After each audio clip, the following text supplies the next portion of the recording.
Hello everyone, today is our day 8 of 21 day Python series. अब तक हमने Python का बेसिक्स पढ़ा है, हमने लूप्स के बारे में पढ़ा है, इफ़ एल्स एलिफ स्टेटमेंट्स के बारे में पढ़ा है।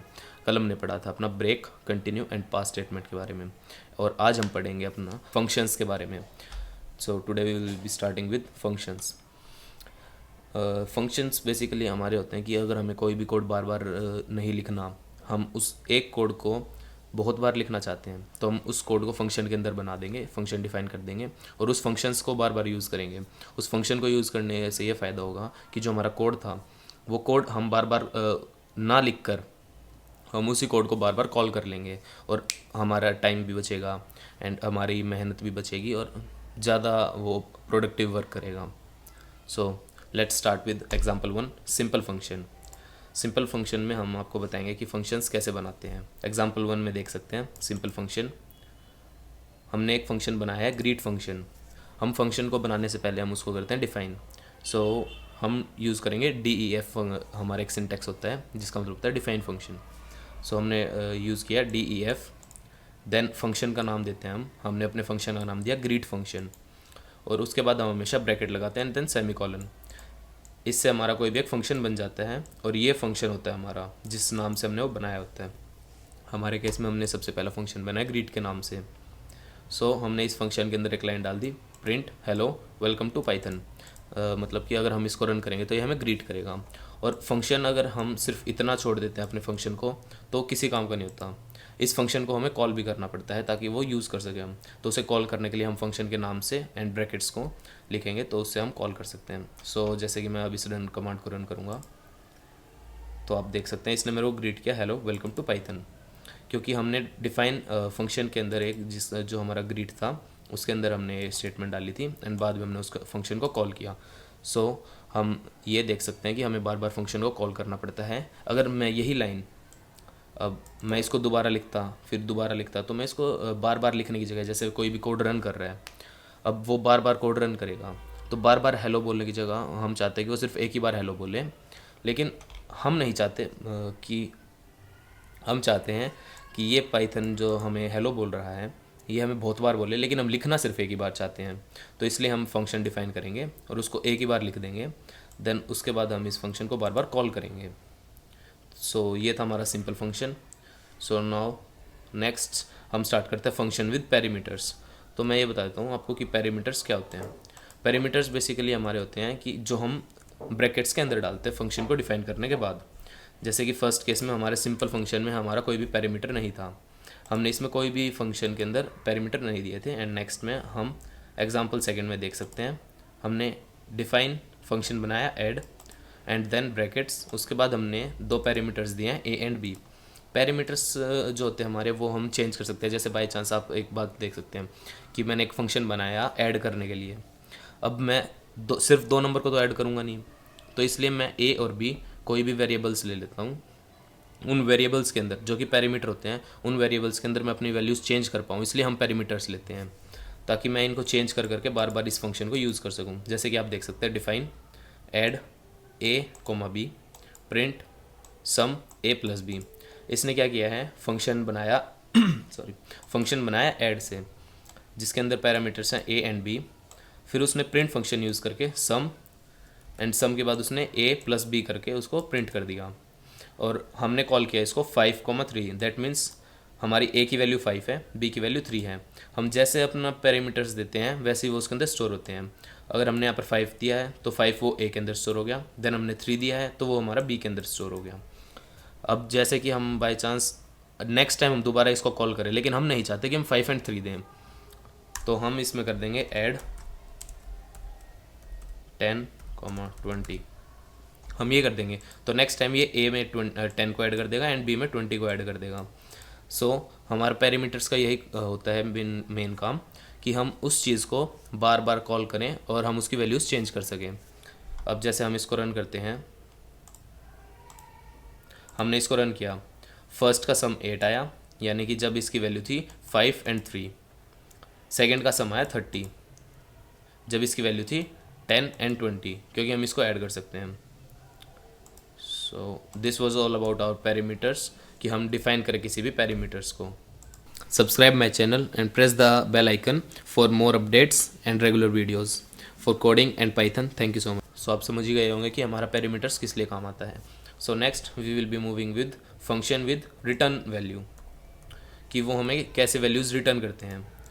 अब हम इसमें आप हमारा एग्जांपल देख सकते हैं. डिफाइन स्क्वायर ब्रैकेट नम. नम हमारा इसमें पैरामीटर है. अगर हम उसको नेक्स्ट टाइम चेंज करना चाहे तो हम चेंज कर सकते हैं, इसलिए हमने नम नाम का एक पैरामीटर दिया है.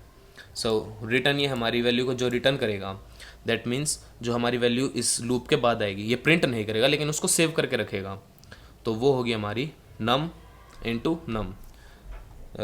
तो उसके बाद हमने इसमें एक वेरिएबल बनाया result is equals to square bracket 4.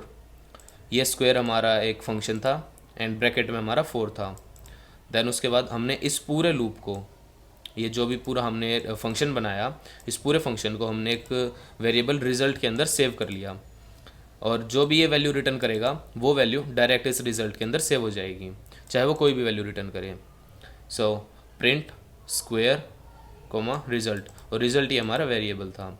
So square is our function, 4 is saved in our num variable, then it will multiply 4 into 4 and save this whole function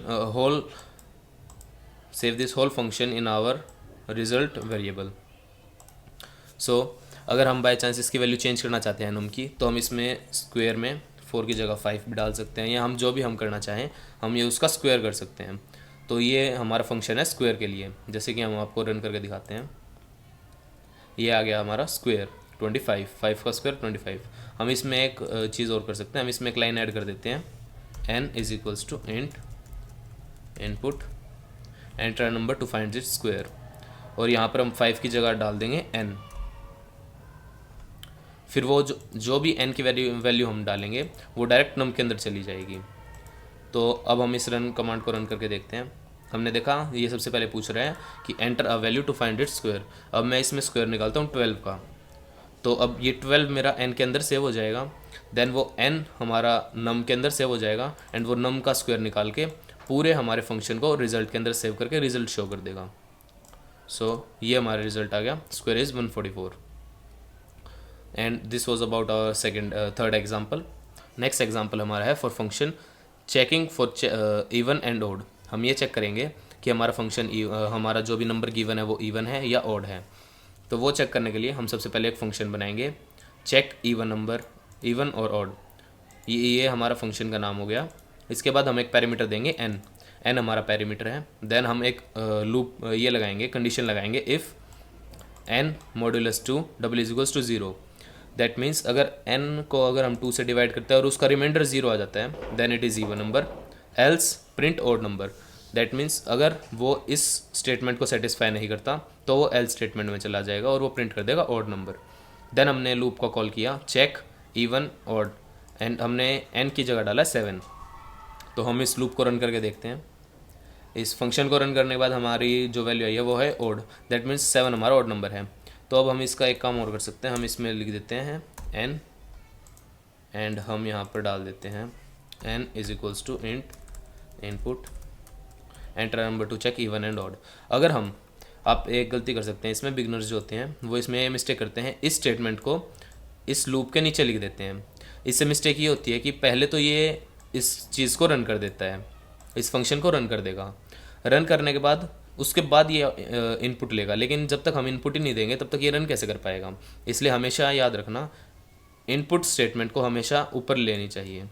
तो हम इसको ऊपर लिख के इस स्टेटमेंट को रन करते हैं. Then we will find 2 5 6 7. हमने कोई भी नंबर डाल दिया. You can see that it is an even number because if we divide this number by 2 it will be the remainder of this will be 0. So this was about our functions for checking even and odd. So now we have our example 5, that is for function using user input. अब हम इसमें ये देखेंगे कि user input के लिए हम function कैसे, जैसे मैंने आपको ऊपर बता ही दिया कि हम यूज़र इनपुट से कैसे करते हैं, लेकिन हम फिर भी दोबारा इसको रिपीट कर लेते हैं, प्रैक्टिस हो जाती है. So here we use def for defining a function. Then we make a function that is multiply bracket x, y. x and y are our parameters. Then it will return x into y. So x into Y, दोनों चीज़ों को multiply करने के बाद ये हमारी जो value है उसको रिटर्न कर देगा। हम जिस भी चीज़ के अंदर इसको सेव करेंगे या जब भी हम इसको कॉल करेंगे तो ये जो भी रिटर्न वैल्यू करता है कॉल करने पर ये उसका आउटपुट दे देता है। हमें वो वैल्यू कहीं पे सेव करने की ज़रूरत नहीं पड़ती। अगर हम इसमें सेव करेंगे तो वो मेमोरी भी वेस्ट होगी हमारी। तो इसकी जगह हम डायरेक्ट रिटर्न वैल्यू कर देंगे, जो भी इसकी वैल्यू हो जाएगी फाइनल वैल्यू ये उसको डायरेक्ट प्रिंट कर देगा, हमें सेव करने की ज़रूरत नहीं है। तो अब हम लेंगे A int input enter the first number, B int input enter the second number. तो ए एंड बी हमने इनपुट ले लिए हैं, ए एंड बी जो भी हमारा फर्स्ट एंड सेकंड नंबर है। Then we will use print multiplication multiply A and B. अब ए एंड बी को हमने यहाँ पर डाल दिया, जो भी हमारी वैल्यू इनपुट होगी वो ये ए और बी में सेव कर देगा। Then x is equals to A हो जाएगा, y is equals to B हो जाएगा, x एंड y की वैल्यू हमें मिल जाएगी। Then it will give return x into Y, और जो भी हमारी x इंटू वाई की वैल्यू होगी वो यहाँ पर हमें शो हो जाएगी। हमें इसमें सेव करने की ज़रूरत नहीं होती। जैसा कि हमने ऊपर भी दिखाया था, हमें यहाँ पर ये रिज़ल्ट में हमने सेव किया। अगर हम रिज़ल्ट में सेव भी नहीं करते एंड डायरेक्ट x इसको हम करते प्रिंट x स्क्वेयर n, जैसे कि इसको बाद में करेंगे, अभी हम इसमें कर लेते हैं। हमने इसको रन किया, फर्स्ट नंबर हमारा 10, सेकंड नंबर हमारा 345, इसने इसको मल्टीप्लाई कर दिया 34500। तो ये था हमारा फंक्शन यूजिंग यूज़र इनपुट। और जो मैंने बोला था कि हम इसको बाद में करेंगे वो अब हम करके देखते हैं कि उसका क्या आउटपुट आएगा। तो ये था हमारा वो। अगर हम इसमें रिज़ल्ट में उस चीज़ को सेव ना करके अगर हम डाल देते डायरेक्ट प्रिंट स्क्वेयर एन, अगर हम डायरेक्ट इस स्टेटमेंट को डाल देते और वो प्रिंट की स्टेटमेंट हटा देते हैं एंड हम अब अगर इसको रन करते हैं तो हमें किस चीज़ का स्क्वायर निकालना, हम वो डाल देते हैं, हमें निकालना है 100 का।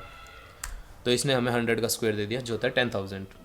And then you can see that हमें इस चीज़ को किसी में भी सेव करने की ज़रूरत नहीं पड़ती, क्योंकि हमने उस रिटर्न वैल्यू को यूज़ किया, हमने उस रिटर्न फंक्शन को यूज़ किया, हमने जो भी सिंटेक्स होता है रिटर्न उसको यूज़ करने से हमारा यही होता है कि हम बिना सेव करे भी उसको बिना मेमोरी में डाले हम उसको डायरेक्ट कॉल करके उसका इनपुट डाल सकते हैं और हम आउटपुट ले सकते हैं। So this was all about our day 8। Thank you, and for more information and for code, note and assignment you can go to my GitHub page, and for more videos for day 9 and so on you can subscribe my YouTube channel and my Instagram channel. Thank you so much.